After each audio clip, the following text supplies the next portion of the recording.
DSP doctor G Janaki Sharmila IPS ఆదేశాల మేరకు విశ్వసనీయ సమాచారంతో ఖానాపూర్ మండలం రామరెడ్డిపల్లి బస్టాప్ సమీపంలో ఆకస్మిక దాడి నిర్వహించి బీహార్ రాష్ట్రానికి చెందిన మనీష్ పాస్వాన్ అనే వ్యక్తిని అదుపులోకి తీసుకోవడం జరిగింది.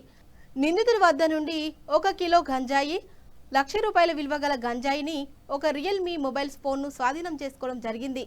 విచారణలో నిందితుడు బీహార్ రాష్ట్రం నుండి గంజాయి తీసుకువచ్చి ఖానాపూర్ ప్రాంతంలో చిన్న చిన్న ప్యాకెట్ల రూపంలో విక్రయిస్తున్నట్లు ఒప్పుకున్నాడు. ఈ దాడిని స్వాధీనం విచారణ ప్రక్రియ తర్వాత మొత్తం కూడా ఈ సాక్షి యాప్ ద్వారా వీడియో చిత్రీకరణ చేయడం జరిగింది. నిందితుడిపై సంబంధిత చట్టాల ప్రకారం కేసు నమోదు చేసి దర్యాప్తు కొనసాగిస్తున్నట్లు పోలీసులు వెల్లడించారు.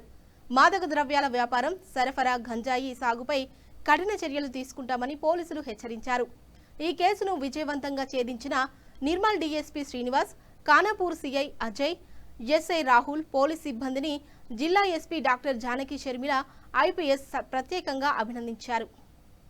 ఈ రోజు ఉదయం రామరెడ్డిపల్లి బస్ స్టాప్ వద్ద ఖానాపూర్ మండల్ ఒక వ్యక్తి అనుమానాస్పదంగా తిరుగుతుండగా అతన్ని పట్టుకోవడం జరిగింది. అతని వద్ద నుండి కేజీ 100 గ్రాముల గంజాయి స్వాధీనం చేసుకోవడం జరిగింది. ఇతను బీహార్ నేటివ్ అతను.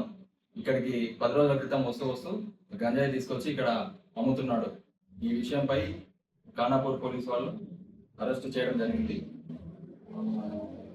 నిర్మల్ జిల్లా SP doctor Janaki Sharmila madam ఆదేశాల అనుసారం మన జిల్లాలో ఎటువంటి మాదక ద్రవ్యాల నేరస్తుల మీద కఠినమైన చర్యలు తీసుకోవడం జరుగుతుంది.